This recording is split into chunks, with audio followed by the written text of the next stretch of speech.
Nick? What up, everybody? Hi. What's up? Everyone's hanging out. I don't know how much you can see of this, but obviously it's pretty,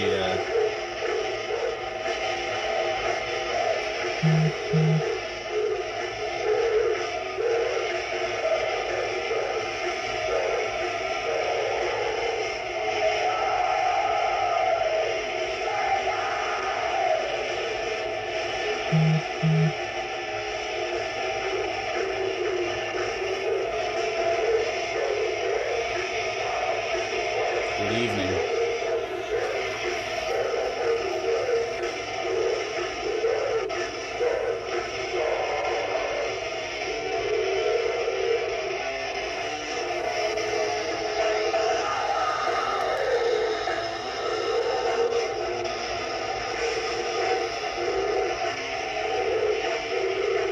What up, sickos?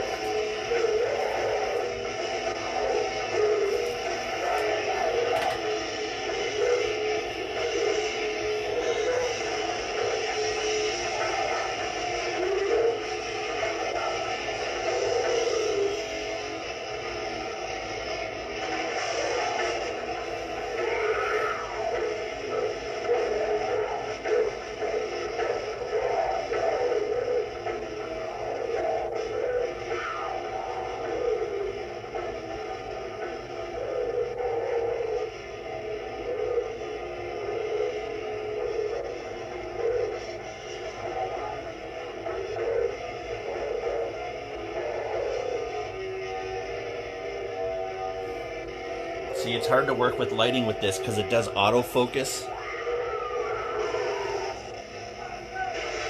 But right now you're watching, well, that was Inner Sanctum. There's a female death metal band. They were from Lockport, New York.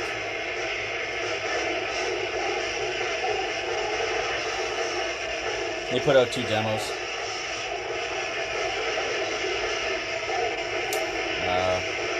Yeah, unfortunately, it just didn't keep going, right? So this is obscurity right now.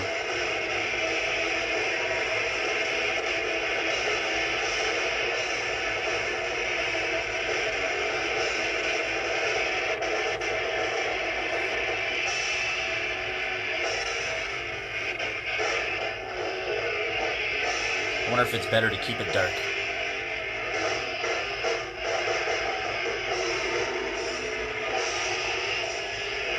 I'm dark. You don't really need to see me. You need to see them mostly.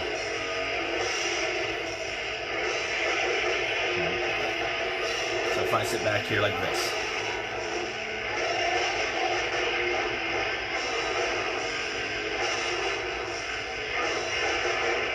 Blackport. I guess it's okay to just be like this then, right? I'm fine being in the dark as long as that's working, right? This is obscurity.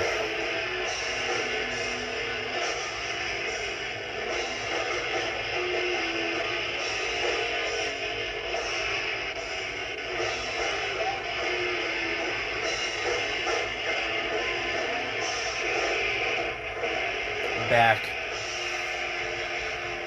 Canadian Dercada. Oh, no, they were American. They were from Lockport, New York.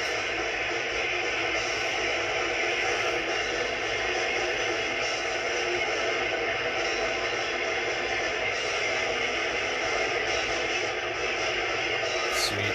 What's up, everybody? See, the thing is now I can't see my buttons.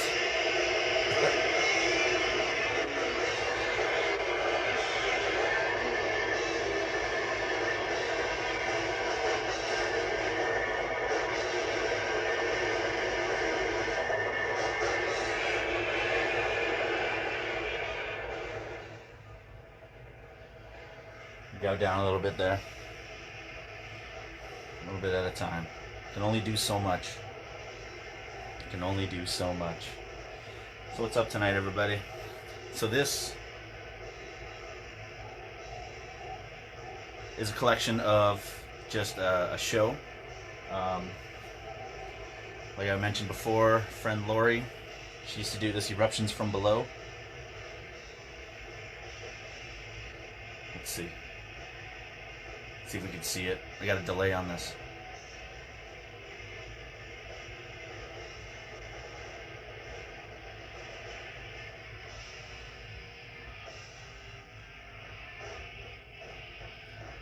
So Eruptions from Below. Wow, there's a delay going on right now.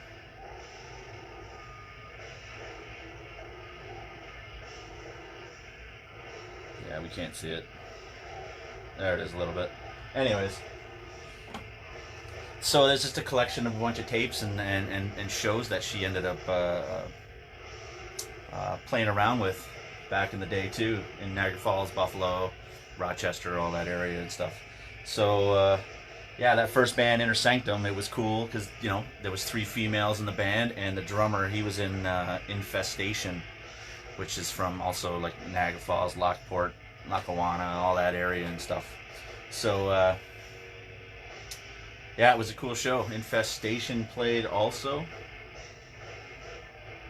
But yeah, man, that was fun. Phil, looks good. Yeah, I guess you can tell a little bit, eh? I think it's just there's too much light, because that's going to be lit too. This is going to be lit too. This is not sure what's going to be happening there, but anyways, I'm watching it through this because now I have the phone actually flipped the proper way. So we're going to do that.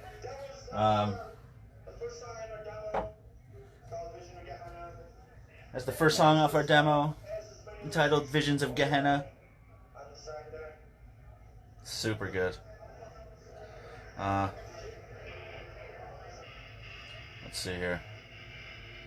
So, I'm sure, yeah, you can see Crotsley Maniac. There's this band here. They've been around for a few years. Let's see, we're gonna do that. Actually, let's bring it up on here so I can watch it on here.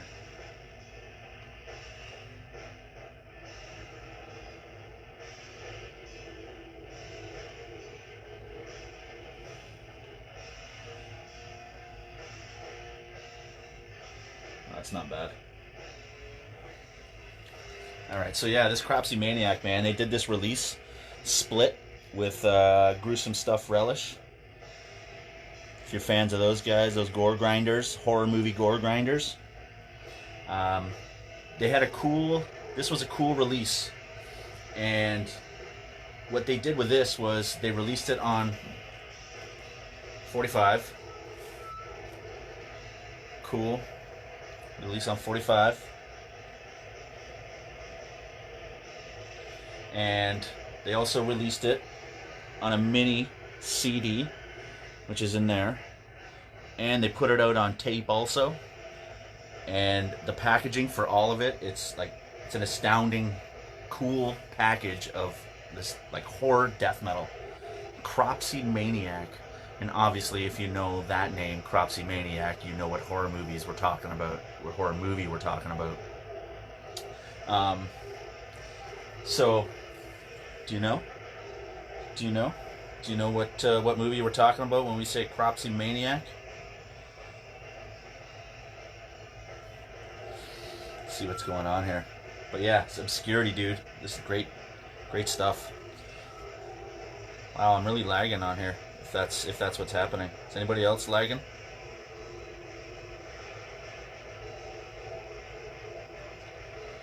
Let's go back there. Let's try this again.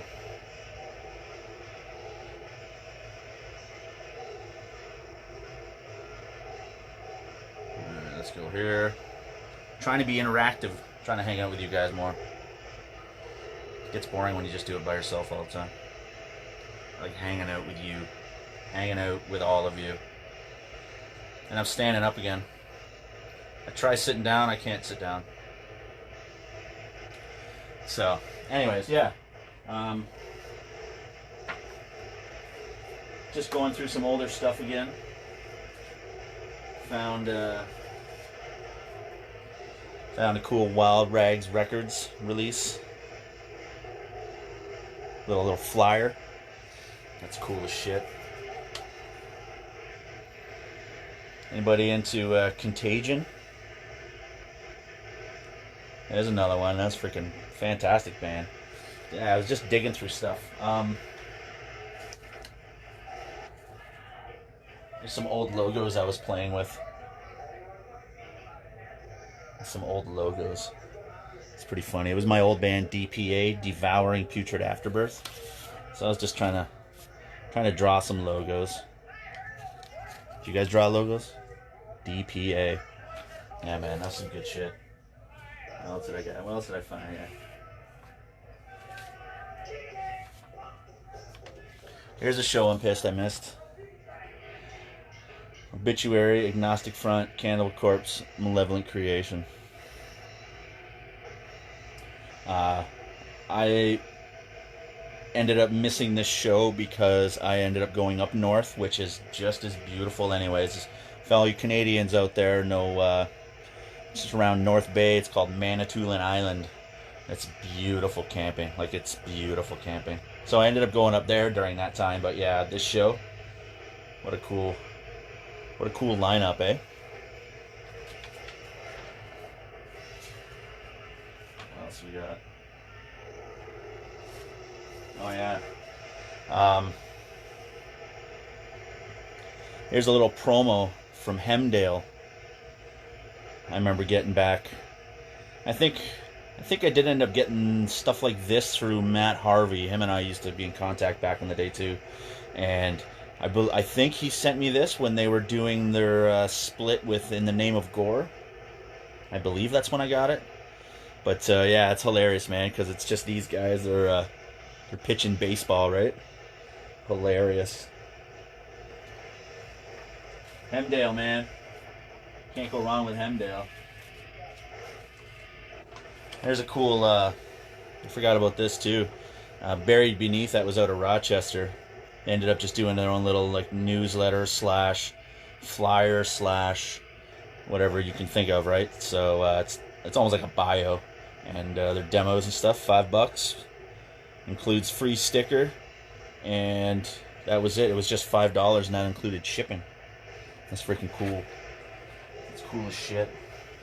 So, alright, let's figure this out here. This is going to take a little bit of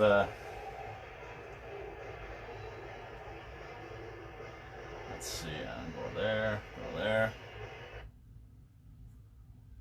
Try this. It's nice and dark. Oh no. No, it's the other one, right?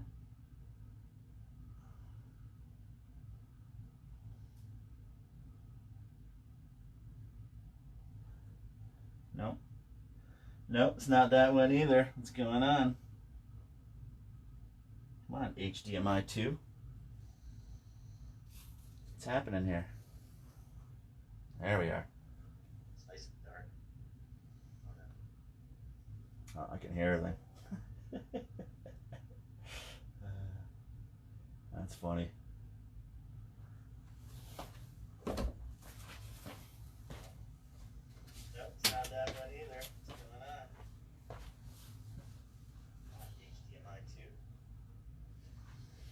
What happened here? There we are.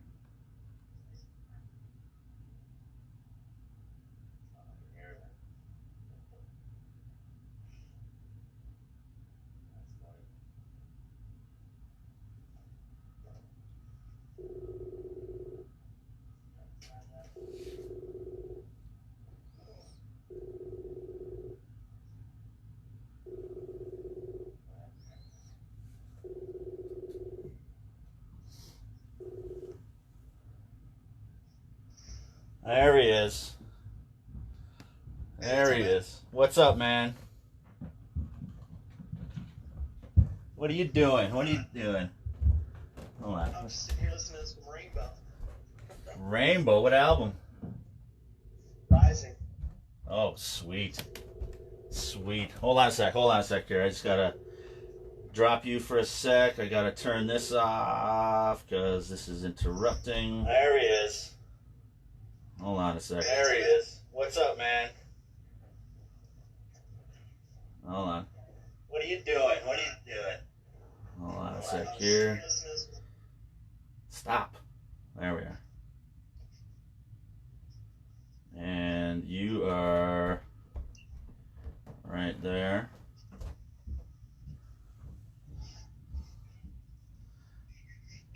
All right, I think we're good. Seems nice and dark in here now. Isn't it? Oh, hilarious. Yeah, just gotta sometimes do things by myself here, so it gets a little, hold on. Let me change the battery here.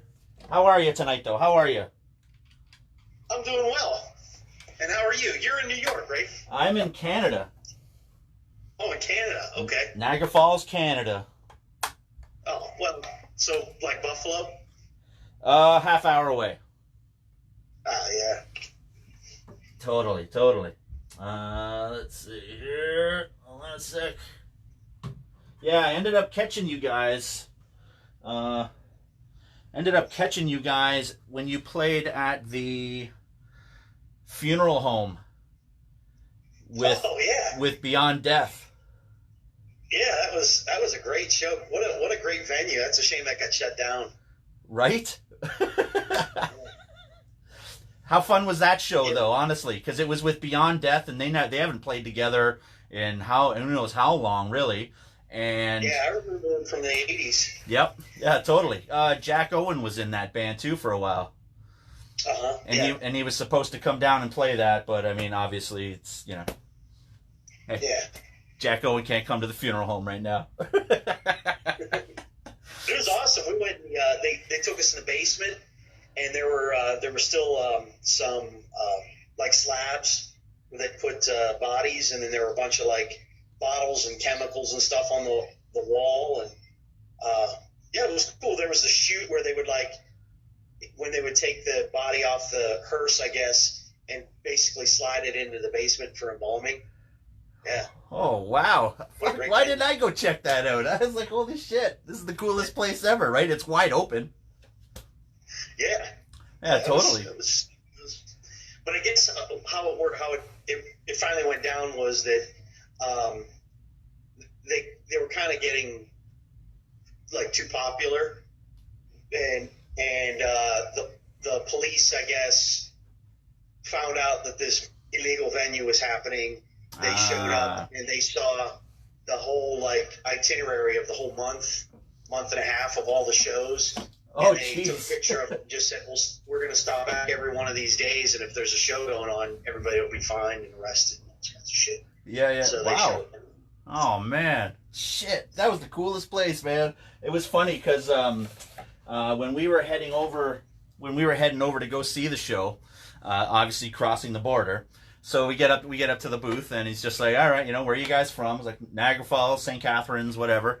What are you guys up to? Oh, we're going to see a concert. Oh, yeah. Where are you going to see a concert? So me and my buddy, we kind of look at each other. It was like, yeah, I guess we can't lie about this, really. So he's like, all right. So we were going to see NUNSLAUGHTER, Beyond Death, and Seplophile at the funeral home.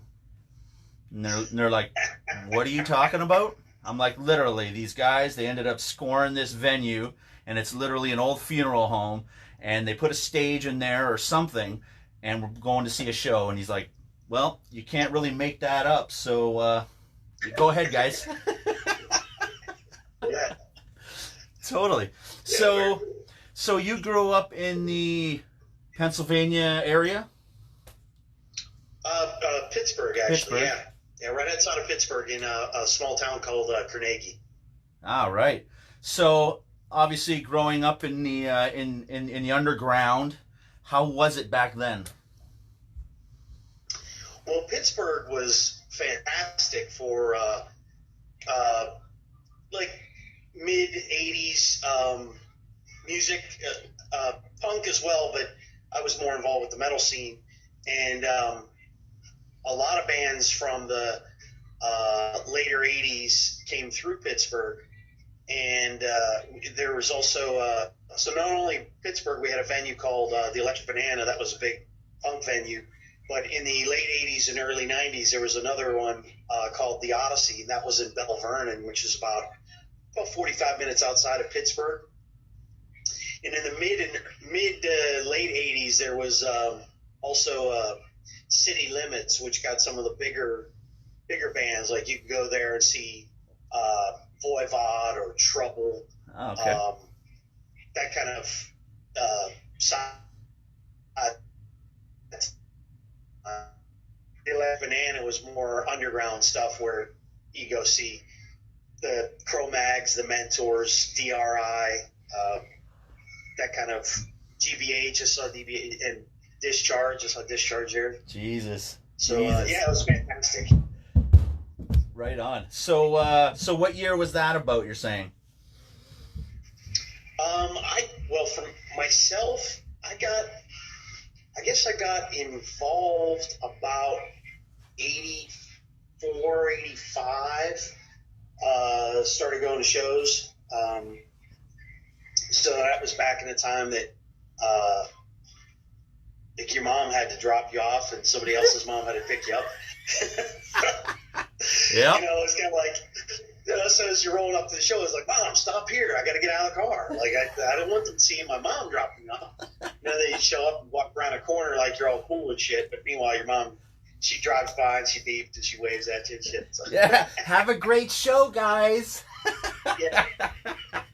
So, but it was, I mean, it's, that was great going to shows at that time. And then I was fortunate, one of the very, very first shows, maybe first 3 or 4 shows that I went to, I met a fellow by the name of Ted Williams, and he introduced me to the band that he was in at the time, Dream Death, and whoa. They started having a lot of shows, or they were going to start having shows, and he introduced me to Doomwatch and Necropolis and Half-Life, and then eventually Eviction in the I guess later 80s. But yeah, that kind of started me into, and he was older than me, so not only did he knew about the shows, because this is back before like everybody had internet and cell phones and shit, so he had to he'd tell me, or I'd go down to Ides Records, and that was a great place to get actual flyers, and find out about shows. But there were, I mean, almost every week there were shows that I wanted to go to. Being that I didn't have a job or money or a ride, I couldn't necessarily go to all the shows that I wanted to. But yeah, went to quite a few. Right on. So that obviously, once you got involved with the scene, that gave you the, I guess, the drive to, like, I want to do something in this weird scene of this, like either be in a band or start a fanzine or just do something like that, right? Well, yes, it basically came. It was almost like a no-brainer. It was a necessity. So Pittsburgh had these great punk thrash band type of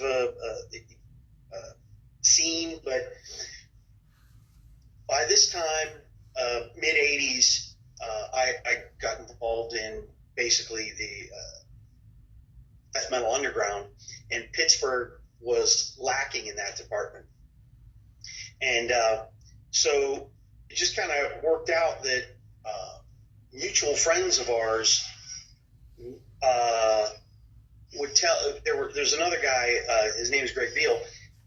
People were telling Greg Beal about me because he was like, you and Don have a lot of the same tastes in music. Like, we liked Slaughter, Strapato, and a lot of our other people that we were hanging out with. They were a little older, so they want to sit around and listen to Angel Witch and Riot. Yeah. And I'm not saying I like those bands too, but I wanted a more aggressive, more satanic shit. And so people were telling Greg, you gotta get to know this guy Don, and they were telling me, you gotta get to know this guy Greg. Well, we were somehow missing each other at shows, and then eventually somehow we were just at a show, and somebody's like, "There's that guy Greg I was telling you about," and I went over and we started talking, and that started a lifelong friendship. I'm still really good friends with him now, but he ended up being he was the original singer for NUNSLAUGHTER, and so we found a few other people like minds, and said, Pittsburgh needs a death metal band. Let's make a death metal band. And I guess that was 33 years ago or something like that. Right. So was NUNSLAUGHTER your first band? No, the very first band that I was doing, which was very thrash, I guess, influenced, was about, I'd say I was 15, around 15. I don't think I could drive yet. I was in a band called Death Sentence. Not the most original band name, but whatever. That's what we had. And I was a singer in that band, and it wasn't good. So me and the drummer, we knew we wanted to do like heavier, more aggressive stuff, less thrashy. And the guitar player we were working with at the time, his name is Greg Natali. He was more technically oriented. He wanted to play, more complex music. And at the time, we were all 15 or 16, so I don't know what that necessarily meant. But we wanted to do, more satanic shit, more stuff about hell, and simpler, more aggressive.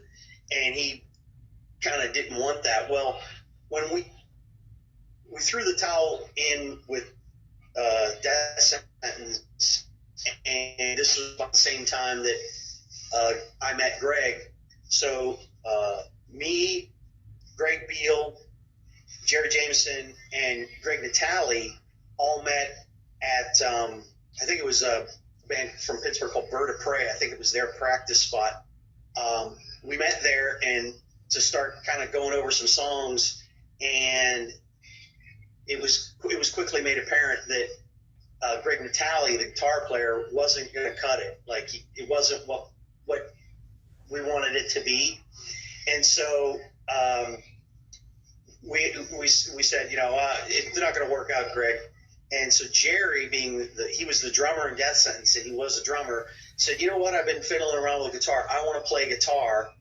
And so the next time that we met, it was me and Greg Natali, Jerry Jameson, and a fellow by the name of Bill. He played drums. And and it actually, the very first practice that we had, Jerry set up a microphone, and he plugged in his guitar. He started playing around with a riff, and he pulled out these lyrics, and he started screaming these lyrics out. And the lyrics happened to be the song "I Am Death." And I said, where'd you get that? I said, that sounds really familiar. And he's like, well, you left these. Let me turn a fucking light on here. It's getting dark as shit. So he said, well, when you were writing, when we were doing Death Sentence, he says you left this folder of lyrics in the rehearsal spot, and he goes, I thought these lyrics were going to fit perfectly with what we were talking about with his band. And so he basically wrote the music for "I Am Death" on our very first rehearsal. Wow! Right on. So he obviously dug what you were trying to go for too. Yeah, Jerry and I are actually still really good friends. There's and I didn't realize that back then. Again, you're young, so I didn't play with that many other bandmates. And once Jerry and I would get together and start writing songs, it was very easy to write songs with him. Like-minded and very had the same sensibilities about what we wanted to try to do. Right. Kind of just like he would finish my sentence and vice versa musically. It just went. And it actually, we collaborated. Well, we worked on our 80. That was 87 demo. We worked on our 89 demo. The 91, 93 demos, I did almost most of that by myself. And then in 95, Jerry came back on guitar, and that was the very first demo called, with Jim Sadist, Jim Kanya on drums, and that was called Face of Evil. That's when the three of us actually got together for the first time. And Greg went back on vocals, and I was on bass, and that's how that demo came about. But yeah, sweet. Jerry and I have had some great collaborations. And pretty much from, like, say, your starting demo, I seen an interview where you were mentioning that Seth Putnam was a huge fan because of he just liked the noise of it all and just how dirty it was. Yeah, Seth and I, we went way back. I met Seth, I'm going to say I met Seth in 86, either late 85 or early 86. He was playing in a band from Boston called Executioner, and they had their first album was called In the Name of Metal, and their second one that he played on was called Break the Silence, or Breaking the Silence, Break the Silence.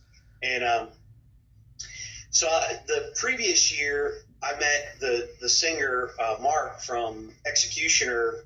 He came through Pittsburgh. He played the Electric Banana. He was friends with Ted Williams from Dream Death. So I hung out with him, and we all went back to Ted's house and partied. And so when he was coming back through again, Executioner's coming back through again, I met Seth, and he and I just started talking. And he had he had a biker jacket on, and on one lapel it said Hellhammer, and on the other lapel it said The Village People. And I said, what's up with that? And he says, I like them both. So we became friends, and then it was shortly after that. What was actually at that show, he said he was going to stop doing that band and start a band. At the time, he was calling it Blurcore. This is pre-AC, and he was like, "I'm going to start this band. It's called Blurcore. We're going to play music, but it's not going to have any structure at all. We're just going to hit our instruments." And I was like, "Hey, good luck with that." Like I had no idea what he's talking about. But sure enough, we traded phone numbers, and a couple months later, he was coming through Pittsburgh to play the Electric Banana with AC, and he called me and he said, "Hey, can we stay at your house, after the show?" And I said, "Sure." And we were friends. I mean, pretty much from the first time that I met him. They came through Pittsburgh a lot. Right on. But he liked the fact that you guys were kind of just doing your own thing, not trying to be, melodic or heavy metal or the new, the British new wave and all that kind of shit, right? Or thrash. You're trying to be like, fuck everything, like almost punk rock of death metal kind of, right? Well, thank you. Yeah. Well, I gotta say, Seth's favorite NUNSLAUGHTER recording was The Rotting Christ, which is infamously noisy as shit. So he really liked that demo a lot, and in fact, on not that you could tell, but on the AC 7-inch 5,648 song EP, they actually do a cover of NUNSLAUGHTER on that record, although you'd never know it. As long as it's in the song title, that's a good enough rendition from Seth. Yeah. So how come you guys kept with the basement style recordings for like quite a while?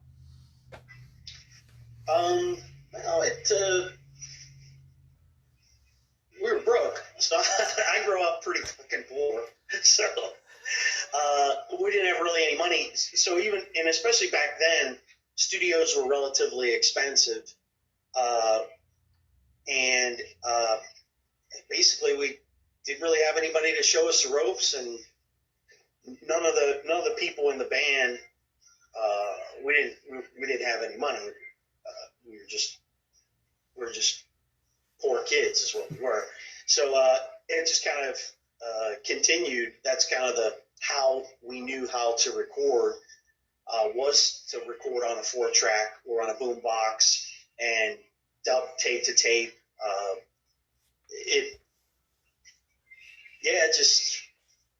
I gotta admit, it spiraled the fuck out of control. Like it took us a long time to get into a proper studio, but because I find you guys found yourselves on, was that Goat? Yeah, well, that was our, yeah, that would be our, it was the third studio album. Yeah. Now, most of those songs are demo songs, right, that were recorded years and years and years before I even met Jim.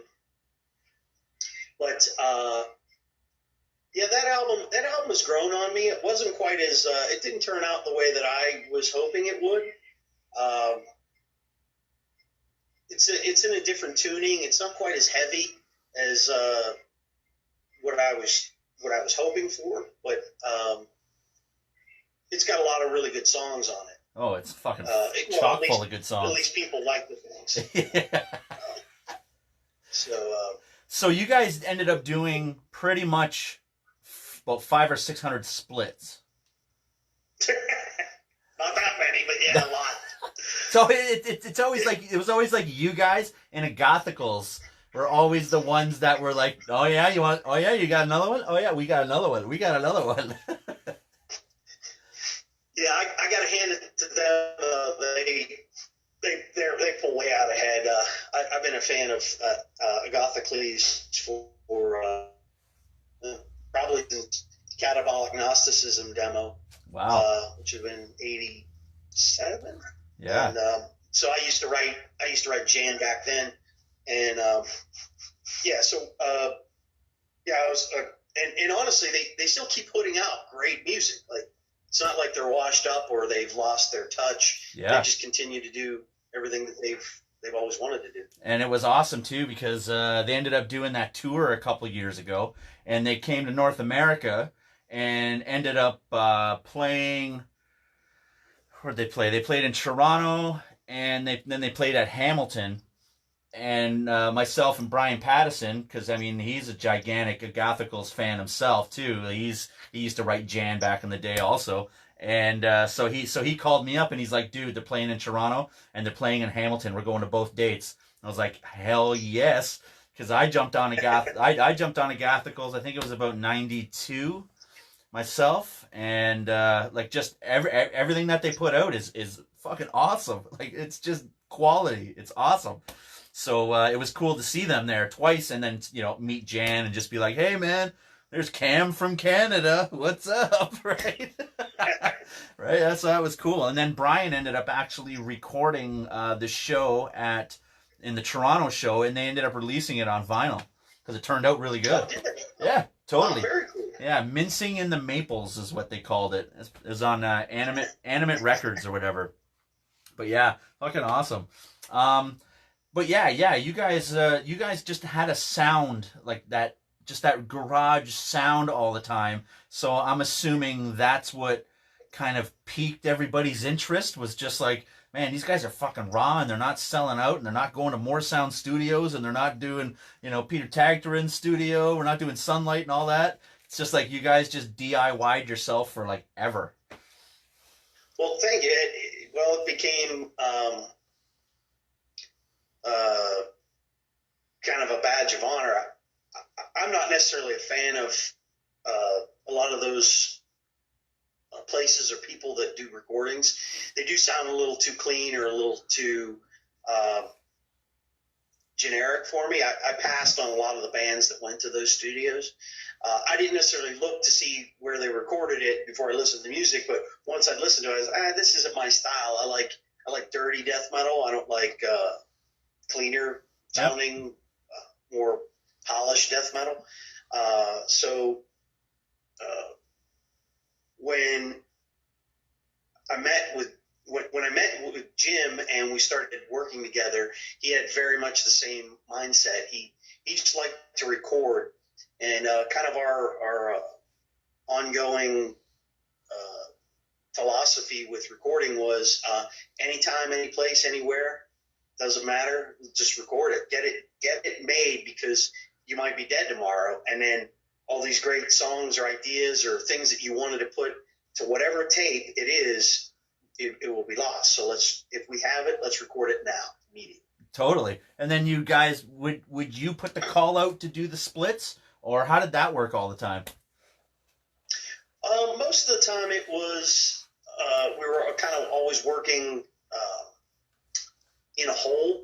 So I would set up, people would just contact me, hey, we have 2 songs, would NUNSLAUGHTER be interested in doing a split? Sure.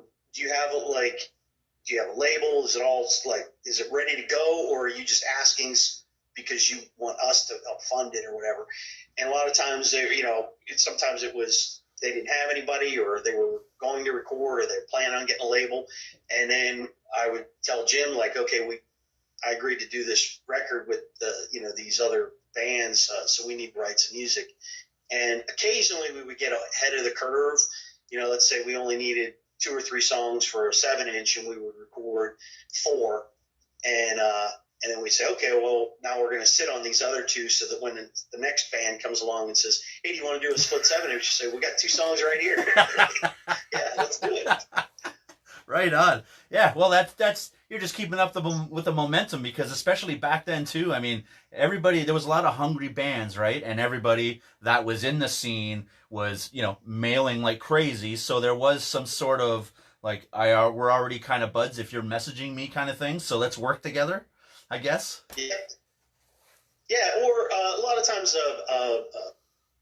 respecting a band too. Like, so we did a split with the Gothicles. I don't know, probably 8 years ago or something, maybe.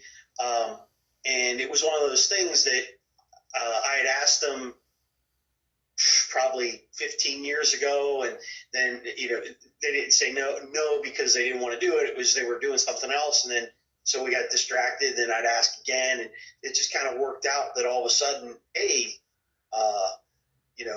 let's do this.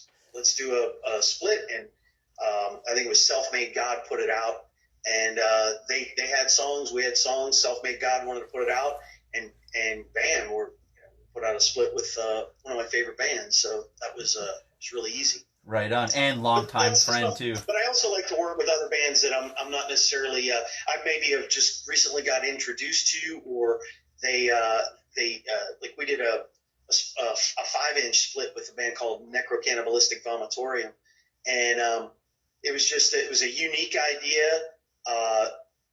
They were kind of more of a grindy noise band that we hadn't done a split with like them before, so I wanted to do and kind of showcase that extreme music doesn't necessarily always need to be extreme death metal or extreme noise or punk or whatever your bag is. You can mix it up, put different bands, different genres on the same split.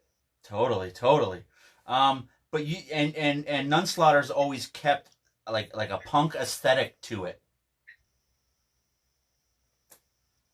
Thank you. I think so, and I don't know if we didn't. Sometimes I think that bites us in the ass, because I can't tell you how many times I've seen people's comments on music or songs or the band and say, their songs are too short. Once they get into a good riff, it doesn't last long enough, and then they move on to something else, and then the song's over. This kind of thing, that the songs are more, and maybe they don't understand it. In roughly 270 songs, we don't have any solos. We've never written a solo. A solo is not in any of our songs. It is a very punk-based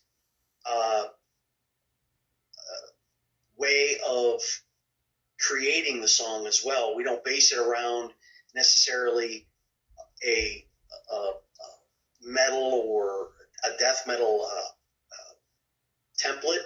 We kind of base it more around punk music. I mean, growing up, listening to GBH and the Misfits and Discharge. That's kind of where I liked it. It was in your face and it was done in 2 minutes. Yep. No, totally. And I find you just don't get sick of it because it's so short too, right? That it's like sometimes there's a riff. Sorry, I'm just trying to plug in my computer. It ended up warning me there. Sometimes I find some of the songs would just be too long, and you should have quit it. You should have quit like a long time ago, kind of thing, right? So it's cool that you guys do that, and you don't stick to like a formula, right? Like, you know, you're not black metal, you're not death metal, you're not punk. You're just doing everything in some sort of blender, and having short songs. I like that. It throws people off, right? And it has that noise, that old school noise kind of feel where, you know, a song doesn't need to be 3.5 minutes. A song could be fucking 30 seconds. It could be 45 seconds. In your face, bam, done. Next song, right? Yeah, I mean, if that's all you have to say in the song, you know, there's no reason to pad it, you know, and put 16 and 20 measures of a rhythm just because, you know, that guy wants to play a guitar solo, then that guy wants to play a guitar solo, and then that guy wants to go back to that other guitar solo. Yeah. Like, you know, give it a break, guys. Yeah, So, no, totally. especially even most of the early death metal that I liked, if it didn't even bother to have guitar solos, they were very short. You know, that's kind of what I liked about Slayer. Most of the times, even though you had two guitar players, sometimes trade back and forth, they kept it to a minimum. It wasn't they weren't just you know, wanking it just to make sure they had a longer song. Totally. You know, Well, yeah, I mean, dive bombs and get out. yeah, totally. I mean, because you could say the same about like listening to like the first DRI album, right? It's all short songs. Yeah. It's a short album. It's in and out, and it makes you hungry for the next freaking time you hear something from them, right? Oh, absolutely, man. The first 22 song EP, and then even dealing with it, just really fantastic, well written songs on Crossover and For a Kind. They went more, well, they went like metal. They were trying to be a metal band. Totally. And I guess probably follow suit with like Suicidal Tendencies. Join the Army was very much a metal record rather than the first Suicidal Tendencies. And yeah, that metalcore, I never really got swept up in it back in the 80s.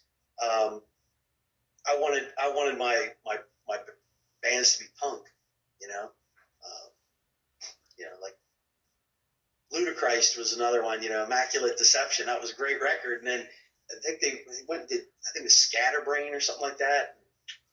It didn't mean anything to me anymore. It was and in fact, I've seen DRI more recently, and they're okay live, but I don't like that. I don't like it. It sounds like a metal band.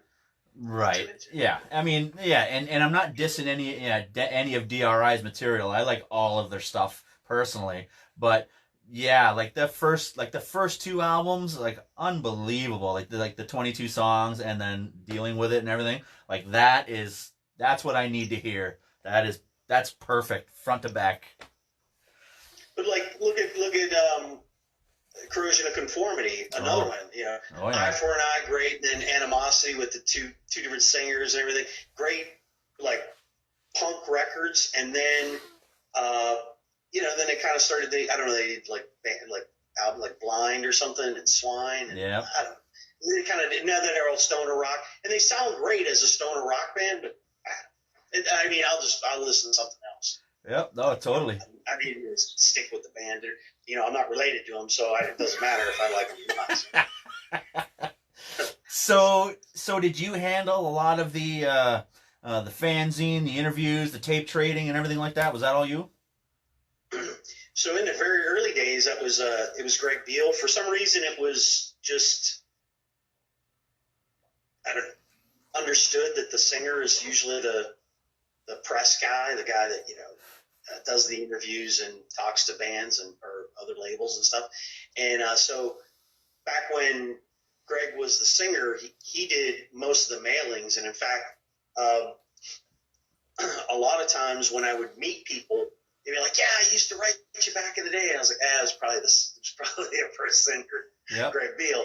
And but anyway, he did he did all the mail and most of the interviews, and occasionally it would be like the two of us doing interviews. But and then in 90, it was 90, he decided he didn't want to sing in a band anymore, so kind of defaulted to me, and then so since about 1990 I've done most of the interviews. God damn, that's cool. And so that was obviously you guys doing your own covers, your own Xeroxing, your own packaging, everything like that. Yeah, that was both Greg and I buying the cassettes, dubbing all the cassettes at home, going as Kinko's and Xeroxing the covers, hand cutting them, doing all that. Yeah, because it was fun. It was fun doing that. It was a lot of fun. Yeah. Our first demo, I saw a flyer for it recently. It was $3. So, was that with shipping? I think it was post-paid at the time. Yeah, because back then when I started doing a lot of it in like 1991, 90, to send a tape was like what maybe like $1.20 or $1.30 or something like that. Yeah, that sounds about right. Yeah, right. So you didn't mind throwing $5. That covered that, and then that covered just your time and the tape and everything like that. Yeah. Where did you end up buying your tapes all the time? Wherever we could find them the cheapest. Probably either like Kmart. I don't know if Kmart's are even still around anymore. Kmart or this is before like Walmart or anything was up north. So maybe even Radio Shack. I don't know if you ever heard of Radio Shack. Oh yeah, we got them too. Yeah, but again, this is all before you could look up prices online. So it was just however far your bicycle could take you is where you would go and get cassettes and then, ride it home. So that's what you did. How many copies of the first demo did you guys put out? We thought about that a while ago. I think so. There were 2 pressings, and I think I did probably somewhere around 30 copies with the shitty cover, but on the cover where it used to sit at Ides for it to sell, it just said Ritual of Darkness. We didn't put a logo on the front, so it was just on the spine, and so we ended up the next time I went to press the covers, I put the logo on the actual cover.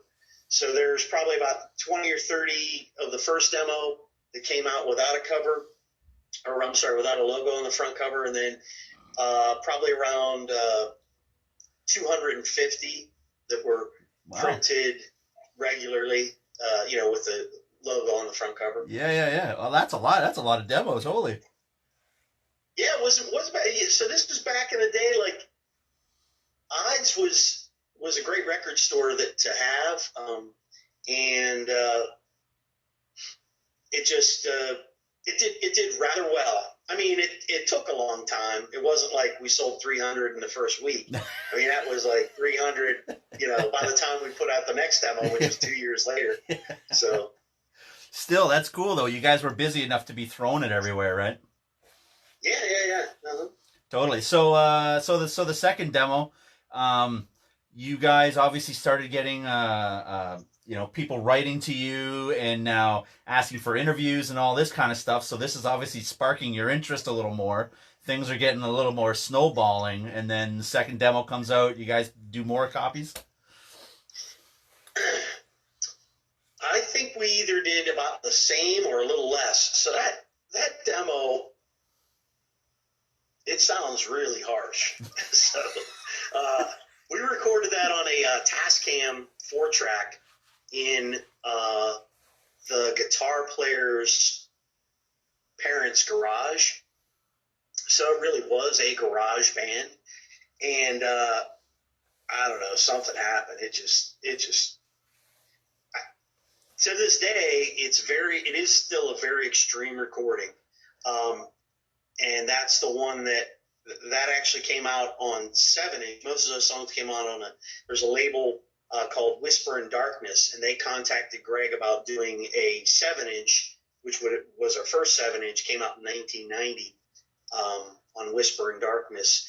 And it's the Rotting Christ demo minus 1 or 2 songs, and it's a one-sided 7-inch.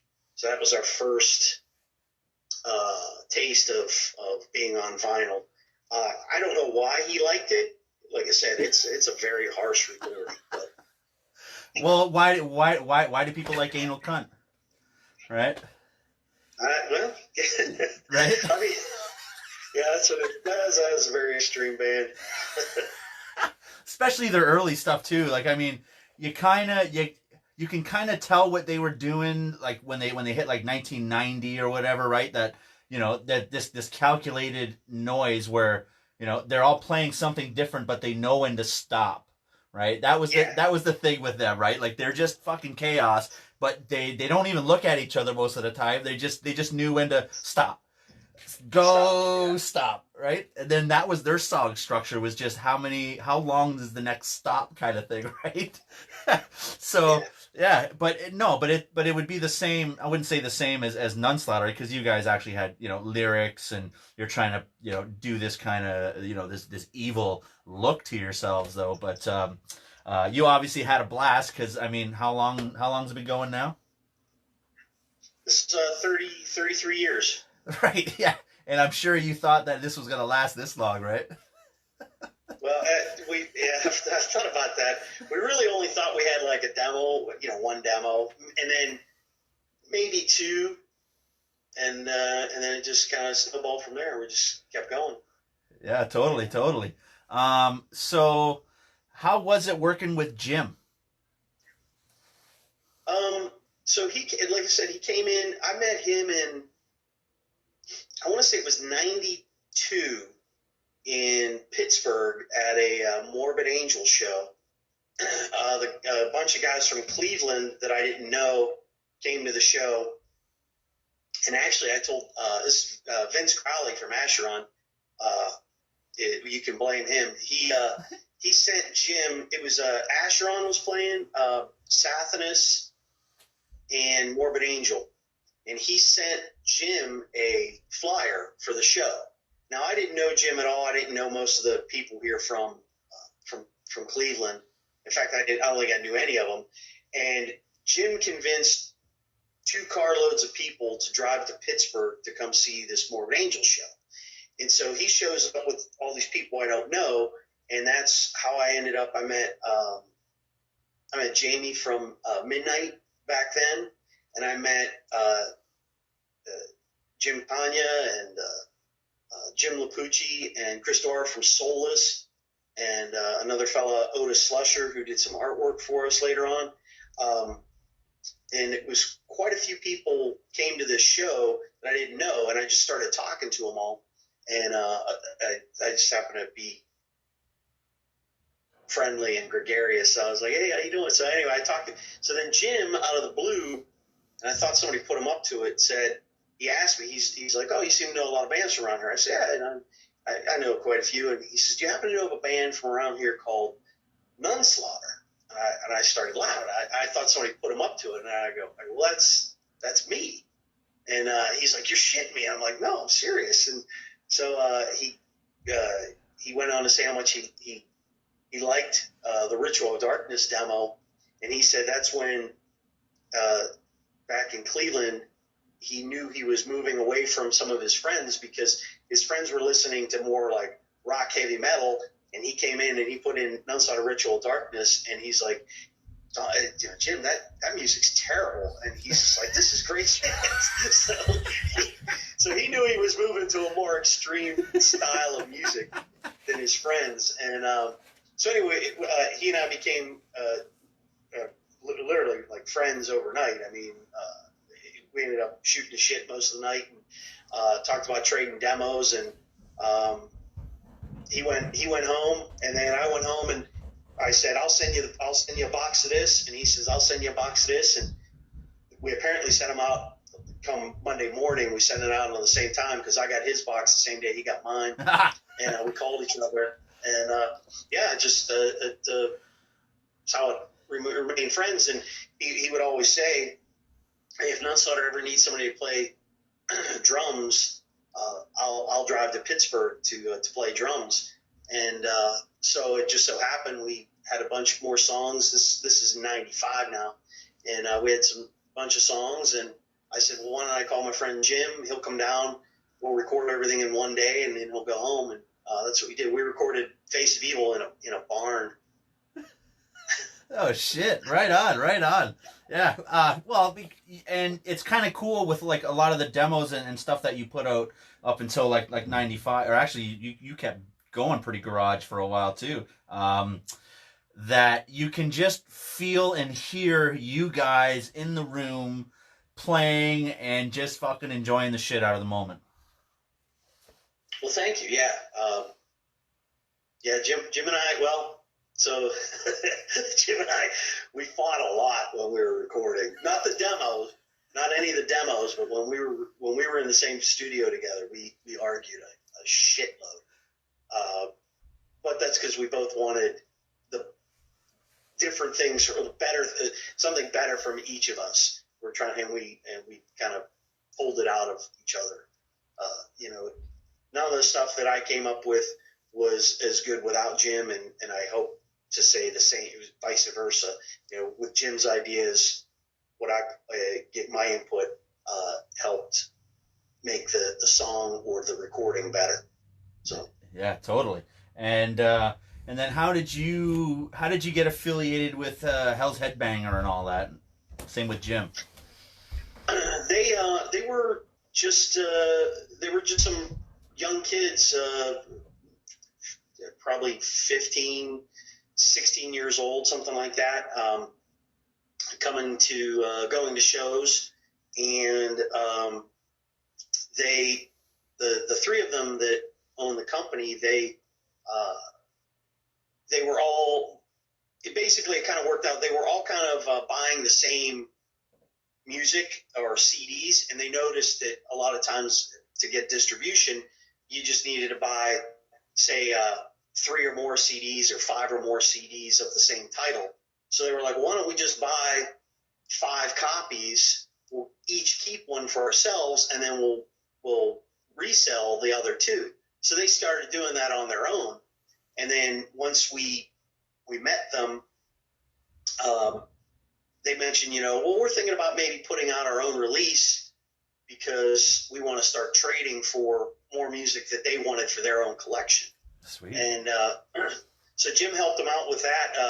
Jim was in a band called Spawn of Satan, and that was their very first Hell's Headbangers release, was the Spawn of Satan. And then the next one, I believe, was the Nunslaughter Centinex split 7-inch that they did. And we kind of, and it seems strange now, but we kind of walked them through doing a layout, finding a place to press a CD or a record. They financed everything, but they had no idea how to do any of this, and Jim and I had been doing it for a couple of years, so we kind of walked them through. But honestly, like after maybe the 3rd or 4th release, they kind of took the ball and ran with it, and obviously they're pretty successful at it. Yeah, totally. But they were just some folks some kids that were hanging out at shows, and Jim kind of just started talking to them, and then we all became friends. Right on. Yeah, because it was always cool. Like I mentioned, I always bring up Brian Pattison because I mean he's I would say he's pretty crucial just to like the Buffalo and New York scene and everything like that. Yeah. Music scene in general, Totally. He's an asset. And his new band Anthropic is just fucking unbelievable. Actually, it's so really good. Yeah, it totally is. So he ended up bringing a lot of bands around again, like in like the early like 2010, 11, 12, 13 era and stuff like that. He was starting to bring in a shit ton of bands, and Jim would always come down all the time with just stacks of Hell's Headbanger shit and just handing it out to everybody. Like it was just like it was a whirlwind. Whenever Jim was at a show, you literally just walk up to him. He'd have a box and be like, "Hey, bro, what's up, man? What do you need? You got what's up? All Hell's Headbanger. What else? I don't know what else you got. He's just trading and going like crazy." And I felt too that when he started doing that and just promoting the shit out of it, then Hell's just like it just felt like it went to another level almost. Mm-hmm. Yeah, I don't think that you can overstate the importance that Jim had for promoting Hell's Headbangers and music in as a whole. He was like that pretty much everywhere we went.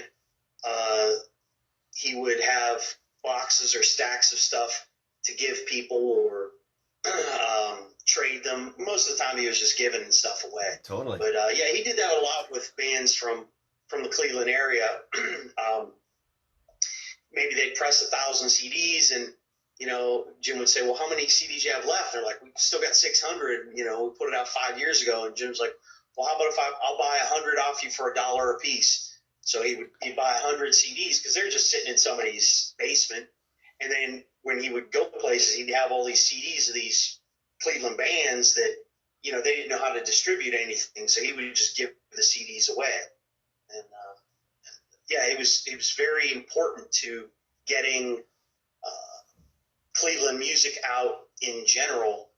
But a lot of times he would trade 50, 100, 200 copies of a 7-inch for some band from Japan and bring it all to Cleveland and then give all those CDs or all those 7-inches out. Yeah, totally. So yeah, he did it a lot. Yeah, man, because I remember, like, literally, we would see him at all, like, every show. He would come down, and he'd have stacks of shit, and he even came out to London, Ontario, which from the Buffalo border is about a 2.5-hour drive. So just thinking from where he's from Cleveland, right? Was that Razor show? The which? Was that Razor show? Yes, it was. You saw Razor? Yeah. Yeah. So we're 4 hours from Buffalo, something like that. 3.5. Yeah. So that's quite the travel just to come up to come see Bolt Thrower and Razor or whatever like that. And even then crossing the border, you know, he's pulling out a stack. What's up, guys? Hey, fucking, what do you need? What do you got? I was like, holy shit, man. Like it's so cool though, because that just like it just makes Nunslaughter the band just more personal band. Yeah. Well, I ran into him in Rhode Island. The venue was called Club Babyhead, and it was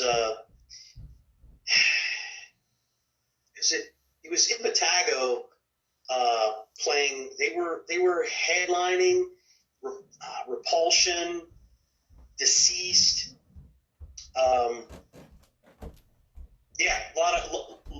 It was a great fest. But anyway, I ran into him up there.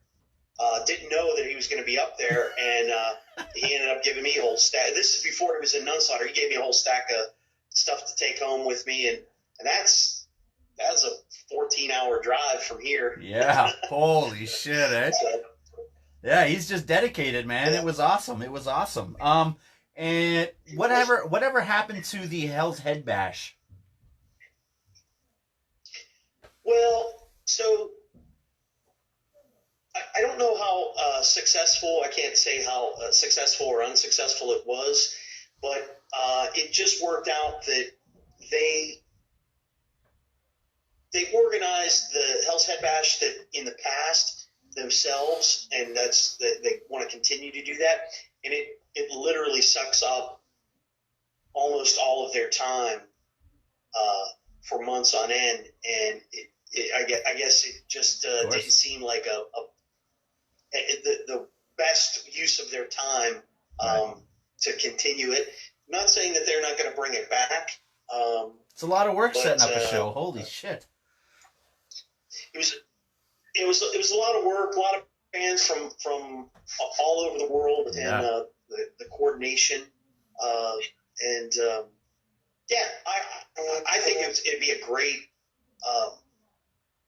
I think it'd be great for Cleveland if they would bring it back and continue to do it. But I think it just has to boil down to time, and is it financially viable to do that again? But you guys, the first one was a lot of fun.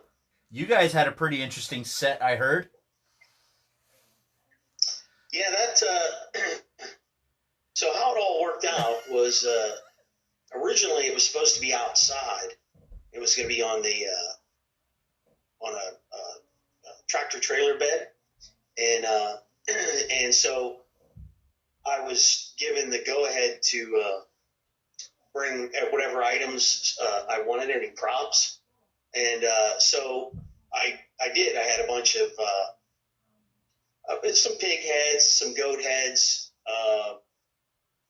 5-gallon bucket of pig blood, a bunch of big bones, and anyway, and a dead deer. And so, but like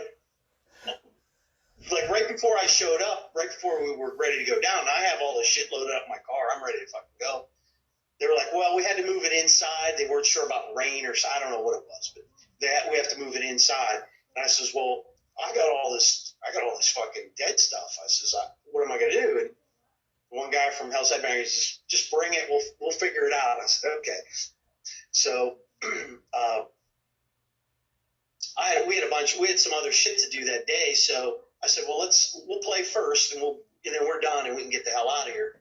And so we ended up apparently ruining the monitors and a lot of people's day, because there was a lot of fucking blood, a lot of it, 5 gallons to be exact, that we kicked around. And then of course there was this deer that I stabbed with this machete, and it had there was some sort of a stomach acid or something bubbled out of it. I puked on stage. It was fucking disgusting. And so, but then they cleaned it all up. Wow. Apparently it was okay. Yeah. But yeah, so and then the rest of the night, unfortunately, and it wasn't on purpose, but unfortunately for the other bands, the PA or the monitors kept cutting out because they were filled with blood. And lo and behold, I didn't know that at the time, but the fellows that own that equipment, one of the guys is now one of the guitar players in the band Midnight, and that was their first. It was him and his brother's first outing with renting audio equipment, and I ruined it. So I apologize, though. Yeah, I heard from friends that that was the show to actually see. Like, you guys kind of pulled out all the stops on that one. Yeah, it was, and so here's the neat part. So that was all filmed on many different cameras, and only I think 2 or 3 songs came out on the Hell's Head Bash video. But that will come out as a full video because that was a full set. I think it was 50 minutes. Wow. 45 or 50-minute set. So that whole video has been edited in all its blood and gory fashion. So holy shit, that'll come out. Yeah. Wow. So you guys must have played 60 songs maybe? No, Jim. Jim likes he talked a lot, so All right. Yeah. that's about. Usually we're about 22 songs. Okay. Still, that's pretty good. Still. Yeah, I think the longest set we ever played was it was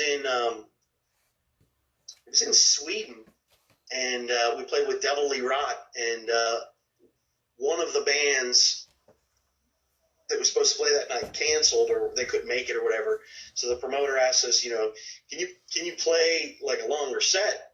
And this is the band, the guys that were in the band at the time were kind of relatively new, and we played every song we knew, and 2 songs we played twice at the end, and it was about 75 minutes. Wow. And the guy's like, "Can you play more?" And we're like, "We don't know any more fucking songs, dude." Holy shit! But now this band, this lineup that I have now, we know we're up to about 50 songs.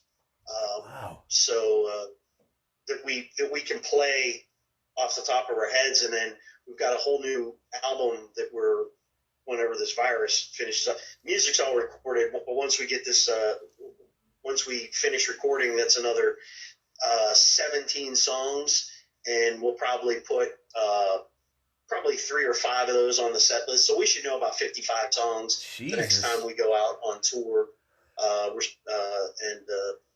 So yeah, and we like to do a different set list every night. So. Right. So you guys are, like you said, when this shit's all done, you guys are gonna do like a full tour or a mini tour or what? Well, the album will be. We hope to see it out early next year, and then so we'll tour next summer. The plan is to do about a 3-week tour of Europe. Wow. And then hopefully we'll get down into some countries we haven't been to before.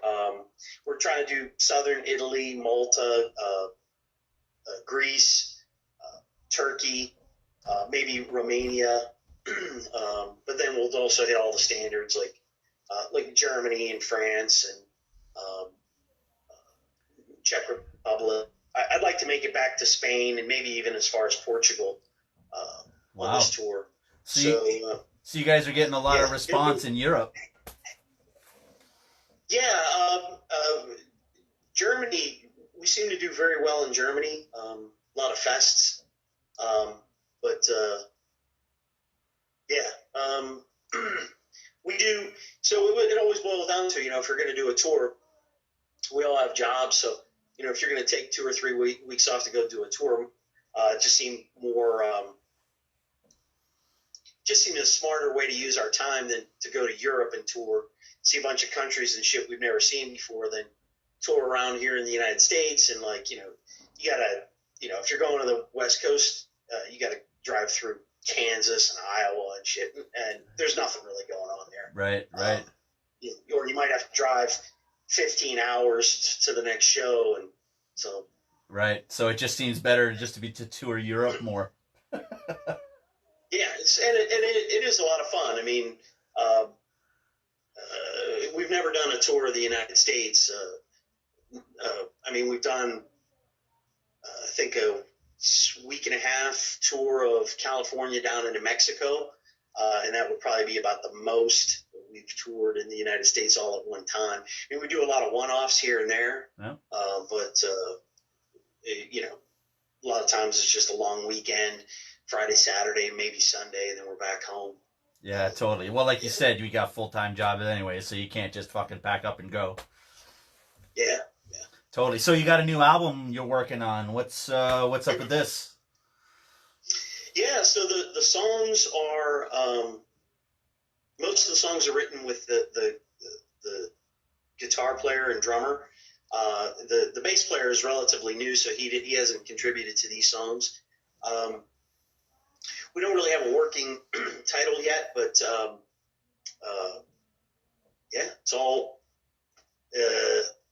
songs about Satan and hell and right on stuff about some whores in there. Good shit. all the stuff we're looking forward to during this pandemic. Maybe even some satanic horrors, you know. Hey, nothing wrong with that. Nothing wrong with that. Hey, it brings a smile to people's faces. Yeah. So I'm assuming it's coming out on Hell's Headbanger? Yeah, absolutely. It's possible we can maybe work with other labels, but normally I haven't really done any formal discussions with them, but normally they look for like a worldwide distribution, and so we'll see. I mean, I mean, at this point, I've known them for got to be 20 years. I've known those guys, so it's not like they're strangers or anything. Yeah, totally. Right on. The one guy lives only a couple of blocks away from me here in Lakewood. I never see him, but he only lives a couple of blocks away from me. Oh, right on. That's cool. So you obviously have not run into him during all of this, then? No. In fact, since I moved back from Arizona about 8 months ago, and I think I've seen him 3 times.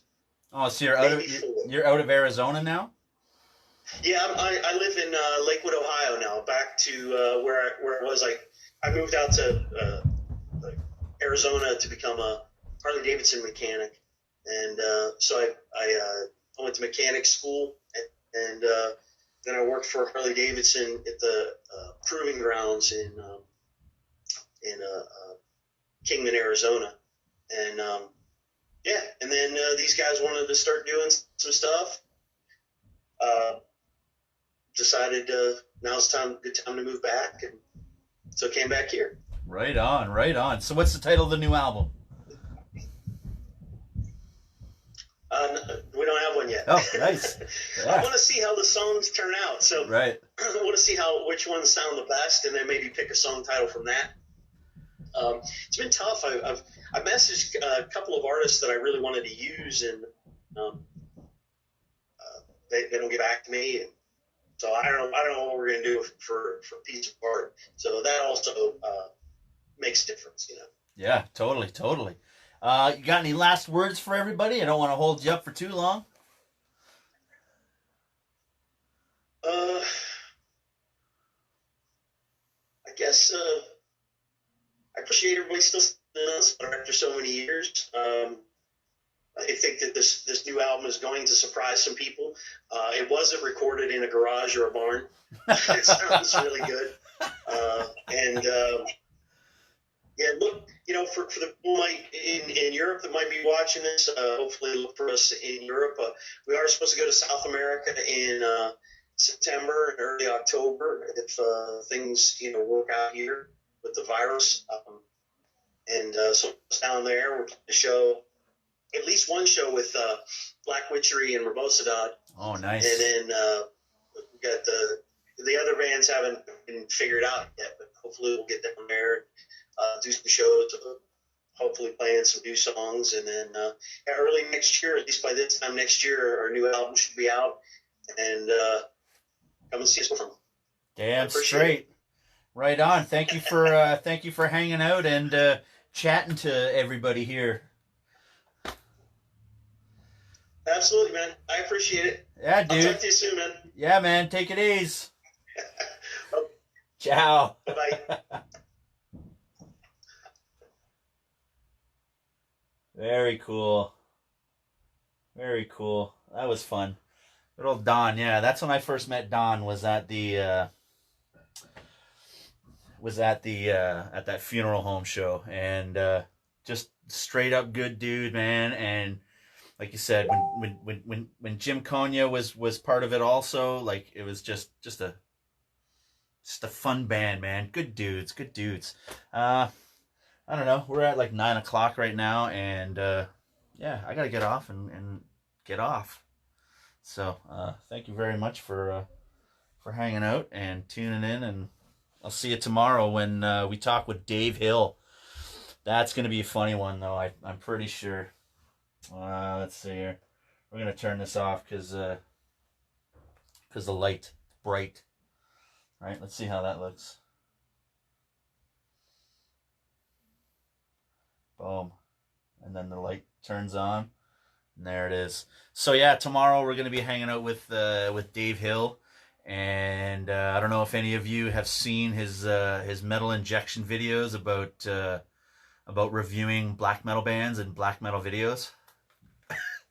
I swear it is literally some of the funniest shit you'll ever see in your life. I will post some of those videos or whatever for you, and yeah, he's a good dude, and he's also playing in is it Painted Doll with Chris Reeford on, I believe he's on drums in this band, and it's not an average. It's not like, you know, there is no autopsy, there's no death, there's no death and punk or anything like that. It's not what you think. And also he's doing that Witch Taint band, which I'm not sure if you've seen anywhere, but it's like, I believe, if I can recall, the video is just two dudes with black metal paint on, and they're riding BMXs and whatever like that. And anyways, so he's hanging out in that band too. But yeah, he's a funny guy. So we're gonna have him on tomorrow. So thanks a lot, everybody, and keep listening to death metal, and keep our heads above water. All right.